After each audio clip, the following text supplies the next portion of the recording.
Roman law. Let's hear all about Roman law. Go ahead. Yeah, so my topic was Roman law.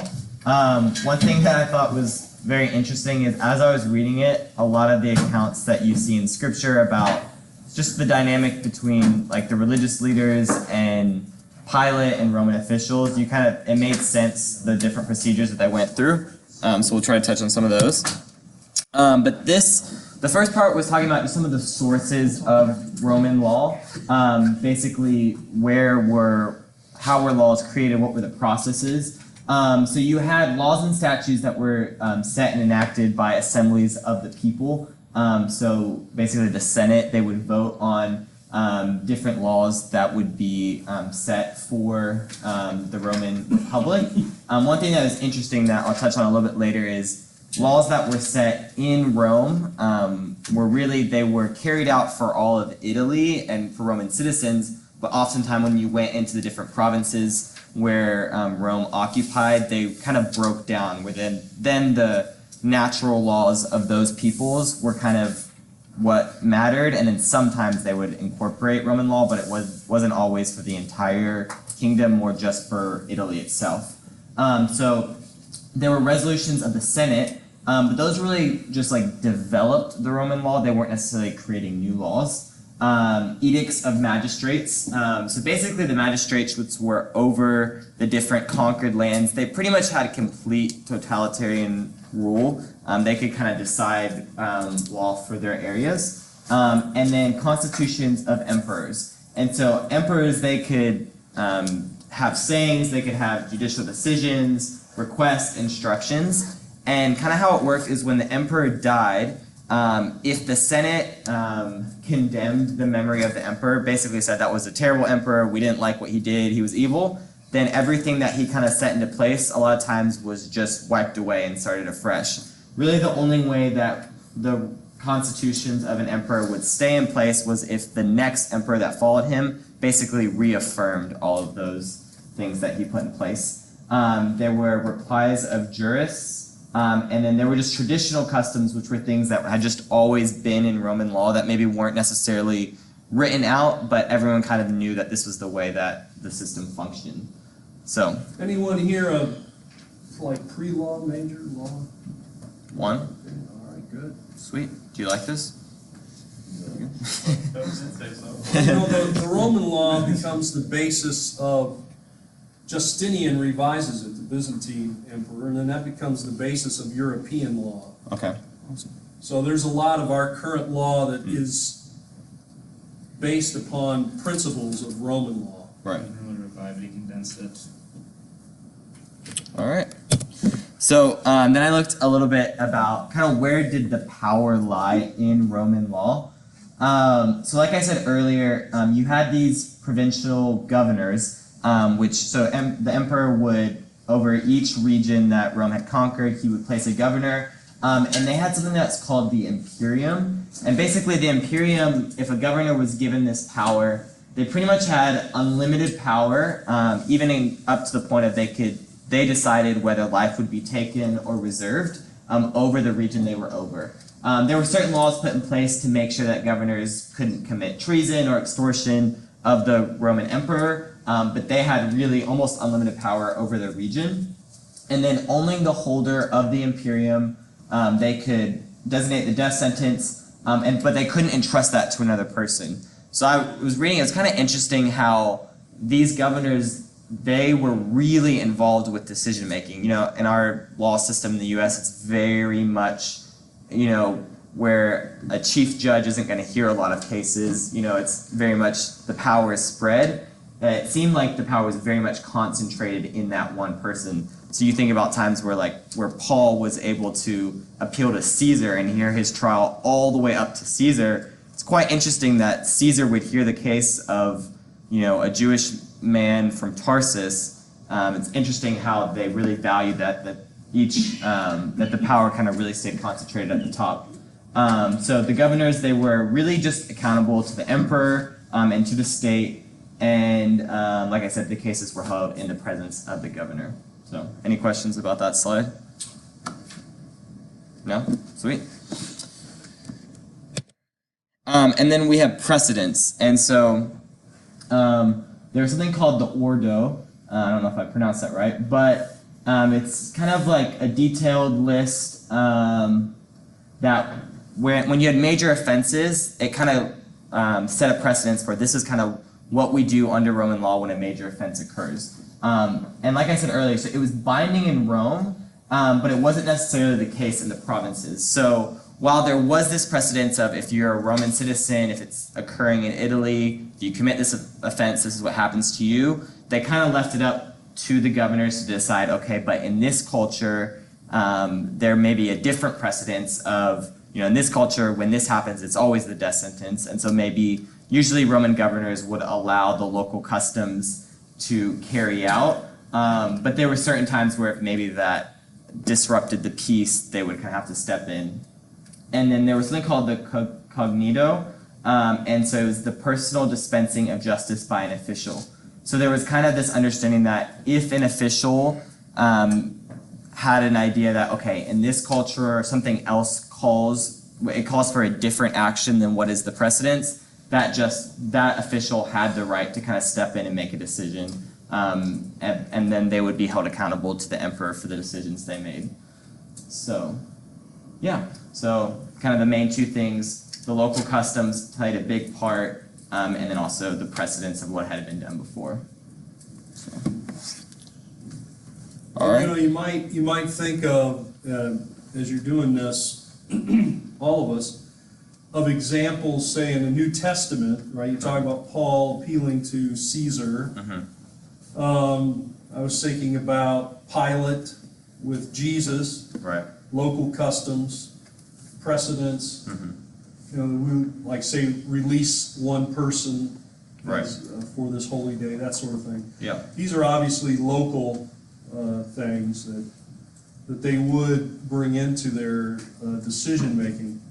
And then, of course, we get into the later church. These same ideas are there governing what the early Christians have to deal with, because once the Romans determine that Christianity is an illegal religion, then they fall under a whole different set of rules than they did before. Right. Awesome. Okay, so my next slide is on jurisdiction.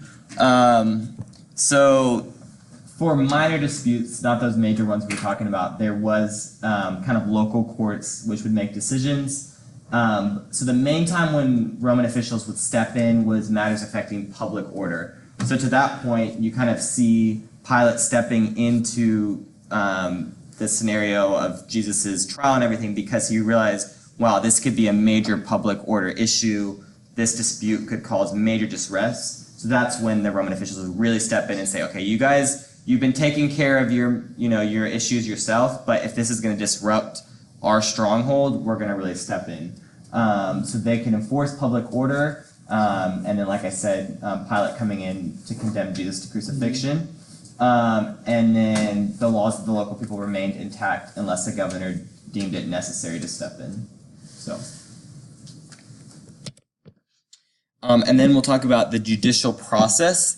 So the thing that was interesting, which you don't really see in our current system, is that cases were really brought forth based on private initiative. So there wasn't really this concept of public defenders or public prosecutors who would see crimes happening and then go and try to accuse people. What would happen is, if there was an issue happening between you and a party and you felt like you were wronged, then you would have to go before the governor or the judge, and you would have to make a case, and then the magistrate, he would make a decision. The magistrates or the governors, they weren't necessarily always trained in legal matters, so they would have legal experts around them to help them come to a decision. But the thing that I thought was really interesting is they held kind of this standard of, so if you are an initiating party and you brought forth a case and you accuse someone and the governor decides that it was a false accusation,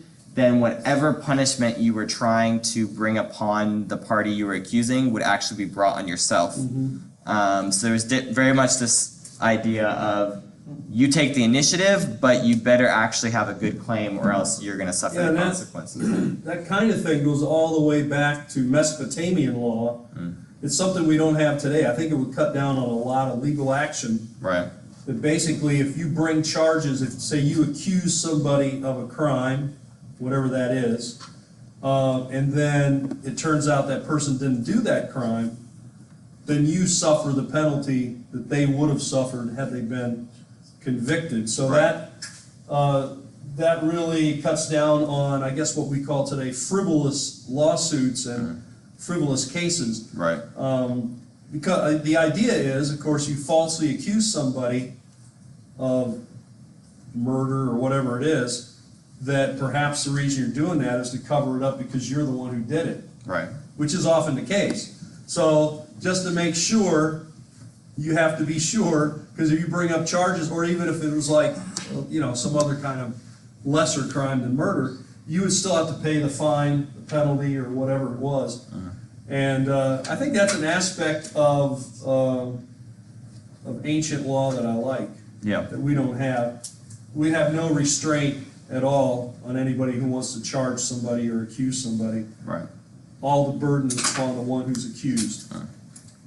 Sure. I mean, you can still technically, like, if you can still technically be charged for, like, false claims. Or libel. Yeah. Yeah, it's possible. It's Yeah, not you could. nearly as extreme as. Yeah, you could. Yeah, I suppose like defamation of character, false claims, or whatever. Sure. There can be some recourse, but Sure. for the most part, if somebody gets accused, It's not to the extent that this law. yeah. But anyway. Yeah. Can I add to that? Yeah. Also, like, there's the public image that comes with, like, being accused, that is, Yes. like, first page news is always on the initial, like, action. Right. If there's a counter, it's like, Right. some local newspaper, not, Time magazine. Yeah, it all gets buried. In other words, this person is accused of this crime. Right. Big headlines. This guy. Most people assume he did it. Right. And then if down the road, a lot of times you never even hear about it any more than that. You don't even hear the outcome. Right. But if, let's say, 6 months later, 3 months later, they find that it was it was a false charge or something. Right. Unless it's a high-profile person, you probably don't hear about that. It's probably buried. You'd have to Right. really look for it. Sure. It's kind of like turned into guilty until proven innocent rather than Right. innocent until proven guilty. That seems to be the way it is, especially with certain kinds of accusations. Right. Especially like personal, sort of like between men and women. Right. The woman accuses, then the idea is the woman would not accuse the person unless it was true. Right. And so therefore the assumption is it is true. Right. And it's very hard to prove, it's maybe impossible, to prove that you didn't do something. Especially if somebody says you did. Right. How do you prove you didn't? Well, it could be hard Right. to do that. So it's hard to prove a negative. I didn't do this, I don't have this, these things I did not do. Okay, prove it. Well, Right. Now it's easy to prove the negative. Yeah, the negative, I think, is often hard to prove if you're accused. Sure. Okay, go ahead. Yeah. And then I just took it back to the trial of Jesus. So really, the Jewish religious leaders, they were acting as the initiating party against Jesus. And so kind of when they did their own trial, what they were kind of doing, what this made sense to me now, is they were deciding, okay, what are we going to bring before Pilate? Because if we're going to accuse Jesus of something before Pilate, we better be on the same page of what exactly are his crimes. Because they would have known in this system that if we bring false crimes against him and we don't have, our stories together, they got all these false witnesses, they got all their stories together, then it could come back on them. So. Of course, they wanted the death penalty, which they Right. didn't have the jurisdiction to do. Sure, yeah. So the Romans. So Pilate, who was the governor, he was the only one who had that imperium. And so the last thing, I was kind of surprised that Ferguson went this way, but he started talking about adoption, and then he kind of had like a spiritual element to it. But basically in Roman culture, which I did not know this at all, adoption was a very common and major factor in society. And so what would happen is someone who was adopted, all of their debts would be canceled. I wasn't sure if that meant that the person who was adopting them paid their past debts. I don't know if it wasn't clear in the text. A lot of times debts are debts that you are responsible for aren't necessarily your debts. Might be your Could father. be the debts of your family. Sure. So like an uncle or somebody. Right. So if you're adopted into a new family, if there's any of those kind of debts, you're not in that family anymore. Right. So. So, and then I would assume there's some other debts the person adopting you would Right. probably, but it cancels most of your debts, yeah. Right. So yeah, your debts would be canceled, and then you would gain the full inheritance of your new family, which was obviously for someone who was in a tough place. It's a huge benefit. But then the father of the adopted child would take on the responsibilities. That father would now own any property that the adopted person had. They would be responsible for any of the actions of the adopted person, and then they had the right and the duty to discipline them. And so clearly you can kind of see this is setting it up for when the Apostle Paul spoke of adoption in regards to us and our Heavenly Father. In Roman law and Roman culture, that would have been a very clear picture that was painted. So God the Father would be the one who is adopting someone. Humanity would have been seen as we're vulnerable. We probably, we have debts, aka our sin. We don't really have any inheritance. So our sins are canceled by the sacrifice of Jesus. We gain an inheritance, but an eternal inheritance. And then we are expected as adopted children to then submit to the guidance and discipline of the Father, because now we are under His rule in His household, and so now He is our master. And so that was just kind of an interesting time. Sure. And that's it. Okay, let's leave that up there for a second. Sweet. Thanks. Here, I don't think you've signed it yet. Okay. Yeah, let me just say a couple things about this. For example, the leader of the Roman family was called the pater familias, or the father of the family, and had the power of life and death over members of that family.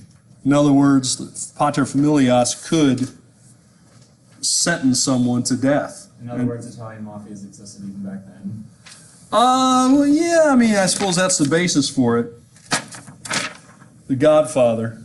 You come to me on the day of my daughter's wedding, and you asked me for this thing. So, obviously, there's a lot of spiritual ideas here, like say in the letter to the Romans, this is mentioned, this idea of adoption. So if you go through and search, say through the New Testament where Paul mentions adoption, there's a lot of these ideas that are there. When they do something like like a child or whatever, they would feed them to the wolves or whatever. Well, there was, there were practices of Greeks and Romans of exposure of children, usually not feeding them to the wolves. You might be thinking about Romulus and Remus being cast into the Tiber and then being found by a wolf. But yeah, the idea of exposing children, infanticide, that is just leaving them, going out, setting them up on top of a hill somewhere. You don't know what happens. Maybe a wolf eats it, or maybe they just die of dehydration. Yes? I was reading in a commentary on Romans Mm-hmm. one time that it was actually talking about the rights of the adopted in the Roman culture versus the rights of the natural born son. Yeah. And it was saying in the commentary that the father had the right, like legally speaking, that he could cast his natural born son out of the family. That he could throw them out and say, you have no inheritance, you're not my son, be gone, you have nothing to do with this family. But once he adopted a person, he had no legal standing to remove that person from the family. And that they were bound to the family. Yeah, I'd like to see the. I was just curious. The laws. Yeah, I'm not aware of that kind of a law. I'd like to see those laws if they exist, because you're under the leadership. The pater familias has complete control, even to put you to death. So, I was just curious. yeah, that would be my understanding. All right, let me pause this here. We got to make sure our sound is on.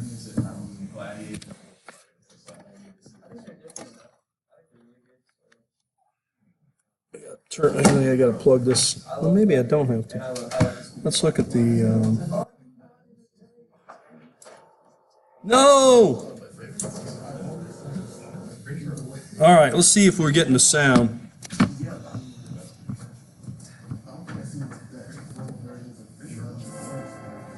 Okay. On my command. Ready? Open the gates. Double down. Oh!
Okay. Yeah, that was pretty much the gist of it.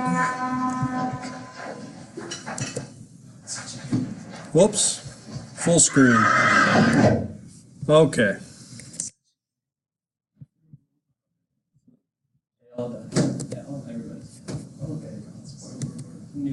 Actually, no, that happened to the Legion they were looking for.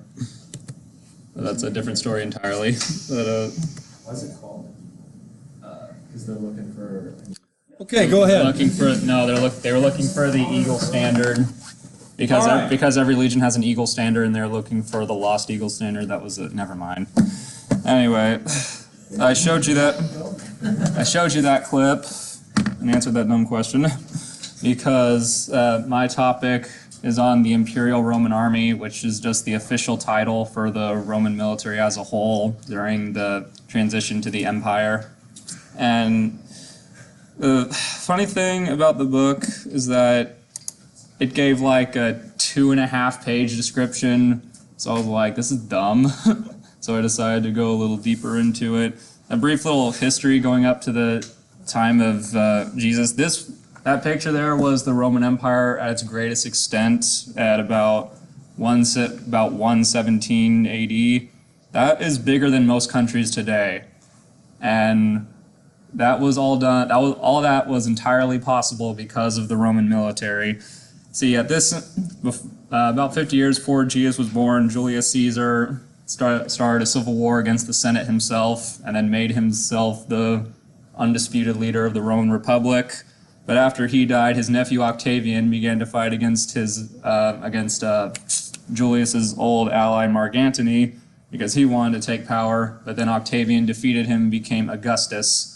And thus he reformed the Roman Republic into the Roman Empire.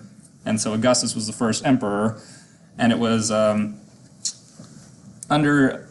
Augustus that the Roman army ruled over Judea. They'd actually conquered Judea a long time before, but it was Augustus' law that Jesus was born into, his time frame. it's actually debated as to whether or not Jesus lived under Augustus himself, but if he didn't, he definitely lived under Tiberius, who was Augustus' successor. And so the legion was the largest. The legion was the centerpiece of the Roman army. A legion was about 6,000 men. It was made up of 10 cohorts, and a cohort each was made up of a unit called a century. There were 25 legions under Emperor Tiberius in his rule, and all the way they were everywhere from Hispania to Egypt, North Africa, Syria, the Rhinelands in Germania, and like along the Danube River in Eastern Europe. They essentially ruled all of Europe and much of the Middle East.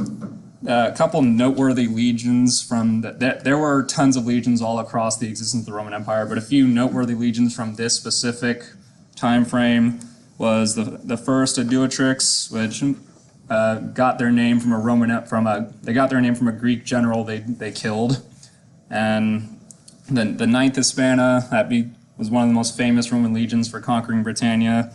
The third Galicia, which was one of the legions that had conquered Judea, and the fifth Macedonica, which was one of the legions who destroyed the temple in Jerusalem.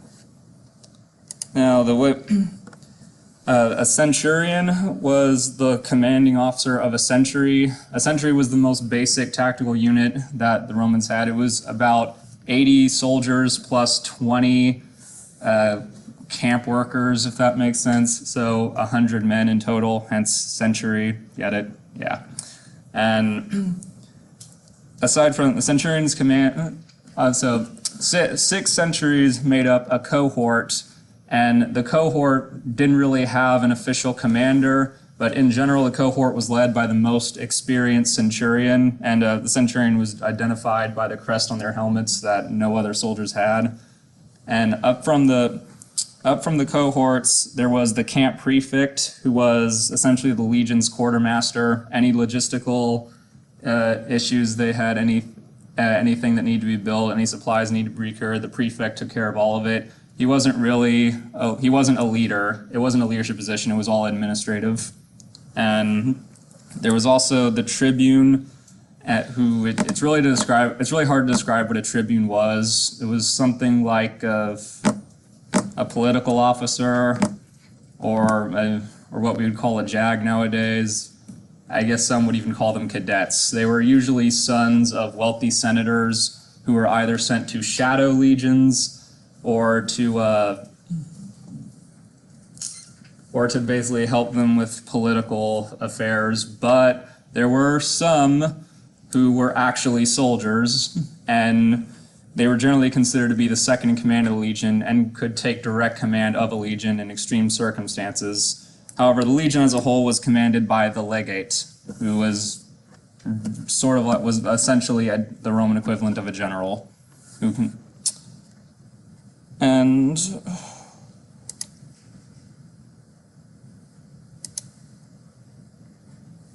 so of course the legions were made up of legionnaires. It was just the general name of the Roman citizen soldier.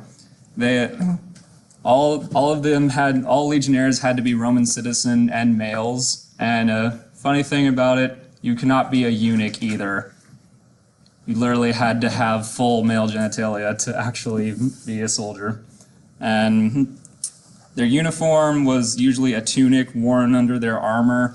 There were different kinds of armor that legionaries wore, but the most common type was the lorica armor kit, or lobster-style armor kit. It was made up of iron bands that were bended to fit the form of the wearer and then grafted together into a leather frame. So it gave plenty of protection plus mobility. The helmet was heavier, but it also had cheek guards to guard your face, and a guard for the nape of your neck, so you couldn't be hit with a sword swing towards the back of your head. The weapons the most important weapon a legionary carried was his shield. The shields that the Roman used were made of oak or birchwood, and then covered with leather or linen and decorated with the insignia of their particular legion. And if you look at that picture, his shield is bigger than his body. The reason is because the shields were meant to interlock. And the Romans kind of took a page out of the Greek hoplite playbook of linking their shields together, although they took it to much greater heights than the Greeks ever did. Their other common weapon was the gladius, which was a short sword designed for stabbing.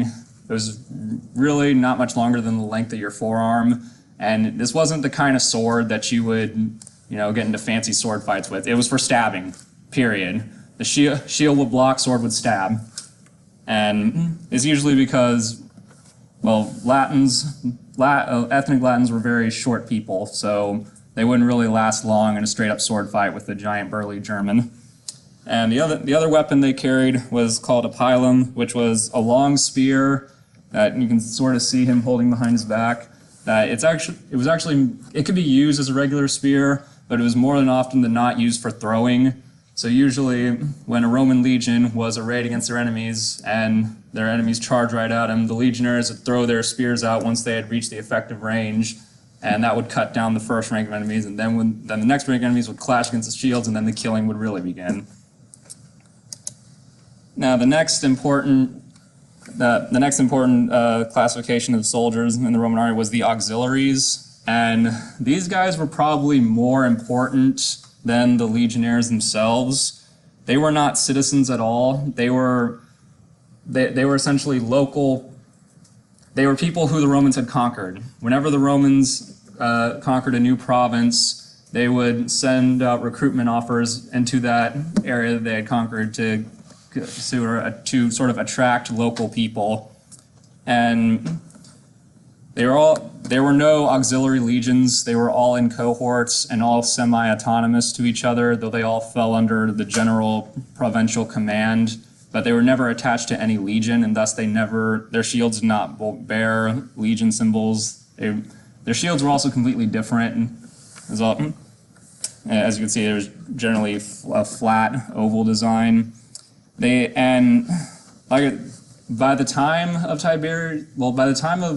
the time Christianity had really taken off in the 2nd century, there were more auxiliaries than there were legionnaires. Auxiliaries by the 2nd century made up 3/5 of the Roman land force. And they were very important, and they were like a jack of all trades because they acted as support for the legions. They could do anything from battlefield reconnaissance to engaging enemy skirmishers, or guarding the legion's flanks from enemy cavalry, or even holding rough terrain where a legion couldn't form up properly. They also acted as the local garrisons for provinces, because since they were from those provinces, they understood the culture better than the citizens from Rome. So the legions, whenever they conquered a province, would inevitably have to go home to where they were based from, but the auxiliaries would always stay garrisoned, and the province that was conquered keep the peace. They were paid less than legionnaires, and they were often considered to be more expendable than legionnaires. But many people who the Romans conquered still chose to enlist in the auxilia service because it carried the possibility of receiving Roman citizenship upon discharge. And of course, no army is complete without cavalry, although we have a very misconstrued view of cavalry. We typically think of cavalry as the warriors on horseback who charge in and break any infantry formation, but that's not true at all. That's never how cavalry has fought. That's just a Hollywood myth. For all of history, cavalry are either reconnaissance units or flank attackers, or that the famous cavalry charge we think of only happens at the end of the battle when the infantry has already broken the enemy formation and they're just there to mop up the rest.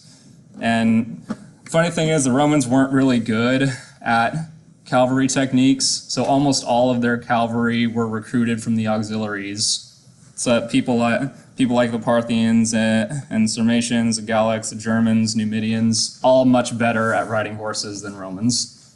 And they had different kits than infantry, of course. They wore chainmail armor because it was easier to ride on a horse with chainmail because it gave you more mobility. They had smaller shields because they weren't meant to interlock. It was just for guarding yourself. And of course, they had longer swords that were actually for sword fighting since they were on a horse. And they also carried javelins, which it's easy to think of a javelin as a kind of spear, but it's really more like a glorified dart. It's just meant to be thrown, and that's it. Typically, cavalry units would charge at the flank of the enemy to throw javelins and then retreat really fast before they could be caught.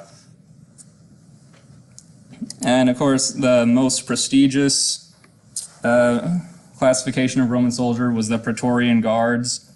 And these were quite simply the guardsmen of the emperors. They pretty much always just stayed in Rome at the palace and defended the emperor from any threats. They had the most pay and privileges out of any other classification of Roman soldiers, but it's kind of generous to refer to them as soldiers because they almost never went to war or did any soldiering. The only time they would ever go to war is if the emperor himself did. And thus, legionnaires and auxiliaries tend to look at them as prissy boys who couldn't actually fight. And there's also the navy of the Roman military that we don't really think of often because most of the Roman conquering was done by land. But the Roman navy had 6 fleets in total that covered the western. They had one fleet based in Neapolis that covered the western half of the Mediterranean Sea, another in Ravenna that covered the eastern half. They had a whole fleet dedicated to just the Nile, and another fleet for the Rhine River and the North Sea, and 2 fleets just for the Danube and the Black Sea. So they covered quite a lot of. The Roman navy was very responsible for protecting Roman trade routes and merchant fleets. The navy was generally hated by the entirety of the army, a lot because that's just always been a thing. Armies always tend to hate navies, and the navy also tended to have quite a lot of slaves working for them because the ships were very hard to row, and it was almost entirely maintained by slaves. Although the slaves could get an offer of becoming citizens upon discharge. And the most typical type of Roman warship was called a trireme, which had been around for a while, but essentially it was a ramming ship. They'd ram an enemy ship and then board. And that's about it. And so when it comes to, there's a very good reason as to why the Romans conquered so many lands, and that's because they were very smart about how they fought. That clip I showed you earlier is a pretty good movie illustration of how a century would fight. And that clip, the centurion was leading his century out to fight a group of Gallic warriors, and you didn't really hear him, but he said, "On my signal, form tortoise." And this was the tortoise formation, where they locked their shields together from the top and the sides and even the rear. You would think, why would they want to have their shields even guarding their heads? Because it protects from archers and it protects from arrows and throwing spears. And the thing is, like I mentioned before, Roman Latins were very short people compared to Gauls and Germans and Celts. And so when these other warriors would wildly charge at them, they'd break against a sudden line of shields. And the whole point was just to keep the shields together. The shield really was more important than the sword, because the point was to keep them. It would break. It's like a wave breaking against rocks. It can't. A wild charge is just not going to break through that. And so once the Roman century had engaged a war band of Celts or Gauls or Germans, they would force their way forward while stabbing. The general order was step, force, and they practiced this all the time, even when they were in camp. So much so that Josephus once wrote that Roman training drills were bloodless battles, and their battles were bloody drills. And that's about it. Okay, thank you. Any questions or? Yes. The gladius, the length was like 18 to 27. Is that from guard point or is that from pummel? The blade length was 18 inches usually. Why couldn't you be and be like, do you say that? Because the unit doesn't have testicles. Well, yeah, but like, why? Like, was they Men only. like? It's not necessary for battle, obviously. So was there like units were Well, see, there's also more politics that goes into it because eunuchs typically were court helpers or spies, or that eunuchs were really more involved in politics than anything else, and so having them in the army, you the only reason you do that was just out of spite. Yeah, I think everyone should memorize Matthew 19:12 by Wednesday. Yeah, go ahead. The question I was going to have is like, so we talked about the different naval, like you said there's 6 different ones, and you said there's like, how would it differ for like, were the ones that were like in rivers, were they land and water based? No, so sailors in the Navy could randomly be called up to serve as land troops if absolutely necessary, but generally it's not what they were trained for. Their purpose was to either patrol rivers or patrol the seas. But like, were the tactics like different for like holding a river than like a sea? Like, would you still have ramming ships in the Nile? Yeah.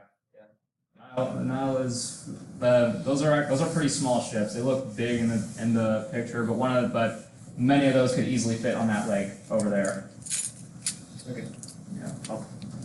You know, obviously the Romans conquered like lands, and you know how big the empire was, and they conquered not only like land close to them, but they conquered the islands like Britain and everything. And you know, when they conquered Britain, they obviously sailed, but how long would it usually take them just to reach England because of they Many had months. technology? Multiple months. And how do they get all those like troops over there? Do they have to like get like big boats or something and take like all the legions there to? Yeah. Oh, wow. Yeah, the larger ones here, the quinquiremes, could carry more troops than a trireme. No, you can't really see it though, but at the bow of the trireme right there, it is a metal rammer that breaks through the hull of an enemy ship. All right, anything else? One more question, go ahead. Do you know, did they have like a draft, or was it all volunteer based? The auxiliaries were all volunteer. For legionaries, I'm not sure, but I'm very certain that in times of absolute crisis, they would conscript locals. But since the auxiliaries were non-citizens, they couldn't technically be forced, but most of them volunteered out of their own will to sort of shot at being Roman citizens. Right. Any citizen could be drafted because most citizens got their citizenship at that time through military service. So they're like, most of the citizens were already veterans. So if there's any issue, we draft the citizens because they're already served. Oh wait, one last thing I forgot to mention about the tortoise formation is that another thing that the Romans did that was smart is that they would never keep the same guys in the first rank, because when you're constantly in the first rank blocking axe hits and constantly stabbing, you're going to get tired very fast. And so the centurion would typically be armed with a whistle that he would blow after a certain amount of time, and then the whole line would shift. The first line would step back, guy behind him would step forward, and they just sort of rotate continuously. The point was to keep every man fresh and have no one line the point was to keep the front line from collapsing so that the guy's front line wouldn't tire out and get killed. All right. Well, very good. Be sure that you upload this stuff to online, and we'll continue on Wednesday. All right? We'll see you then.